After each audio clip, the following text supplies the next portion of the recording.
Hello everyone. Today we will learn that how to set these tools here. Okay, so let's get started.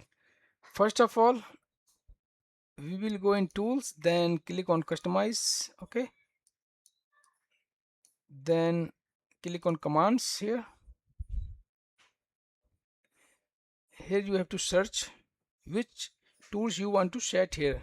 Like I want to search measure tool. Okay, so you can just click